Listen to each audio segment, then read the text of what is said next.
savez, j'ai toujours dit sur cette toile, il n'y a rien de plus beau que de promouvoir le travail. C'est le travail qui fait en sorte que ce n'est que dans le travail qu'on trouve le plaisir. Ce n'est que dans le travail qu'on trouve la force. Ce n'est que dans le travail qu'on trouve la spécificité humaine, même en profondeur. C'est-à-dire dans l'essence même du mot humain. Ce n'est que dans le travail. Parce que dans le travail, on rencontre tout le monde. C'est pas moi qui ai dit le travail nous aide à éviter l'ennui, l'oisivité et tout. C'est pas moi qui ai inventé ça. C'est ceux-là qui ont appris. C'est ceux-là qui ont compris ce que c'est que le travail. Et je voudrais dire à ces personnes sur la toile qui ont pensé que la monétisation est un travail. C'est pas un travail. La monétisation ne peut pas rendre quelqu'un heureux. Il ne faudrait pas que les gens prennent toute une vie, toutes les forces, mettre dans la monétisation en croyant que c'est par là on va gagner de l'argent. On ne peut pas gagner de l'argent. Meta et Facebook, c'est quelque chose d'éphémère.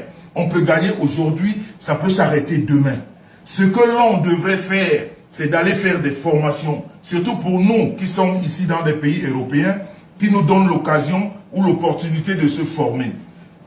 Ne créez pas Facebook ou alors Meta comme des bureaux où vous vous asseyez parce que vous attendez et ces personnes qui veulent transformer Facebook en croyant que c'est une façon de gagner la vie. On ne gagne pas sa vie dans Facebook. On gagne sa vie à la base d'une formation. Après la formation, on trouve un emploi. Et je vais le répéter et à chaque fois, et je vais le...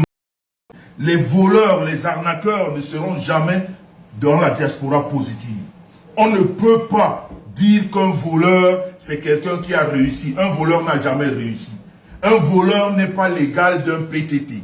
Un PTT, quel que soit le niveau de son salaire, je ne sais pas, quand tu as une formation dans la vie et que tu vis de ton travail, tout le monde doit te respecter. C'est-à-dire, n'ayez jamais peur, n'ayez jamais le complexe en face d'un voleur. Un voleur n'a rien à dire à un travailleur. Un voleur peut être milliardaire. Une chose est sûre, quand on rentre dans l'essence de ce qui lui appartient, on trouvera qu'il a volé. On trouvera qu'il a volé, qu'il a arnaqué. Et pourtant, toi, le travailleur, tu sors tous les matins, tu vis à la sueur de ton front, comme la Bible le dit, tu payes tes taxes et tu es respecté par la société ou alors la société dans laquelle tu vis, elle te respecte. Et il faudrait que les Camerounais et même les Africains, surtout ceux de la toile, essayent, même pas essayer, mais doivent promouvoir le travail. Doivent expliquer aux autres qu'il n'y a que le travail qui paye. On le dit d'une façon facile, mais on ne sait pas exactement ce que ça veut dire.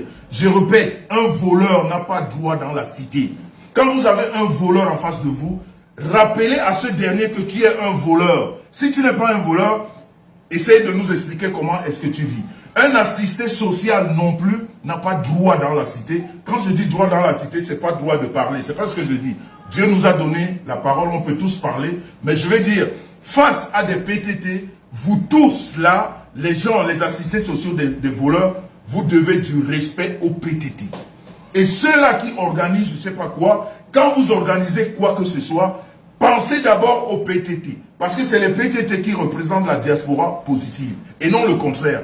Parce que toutefois, vous organisez des choses sans les PTT, votre image est toujours entachée. Parce que c'est des voleurs qu'on voit devant, c'est des arnaqueurs et des prostituées et des wakas comme on dit. Et ça, ce n'est pas représentatif de la société.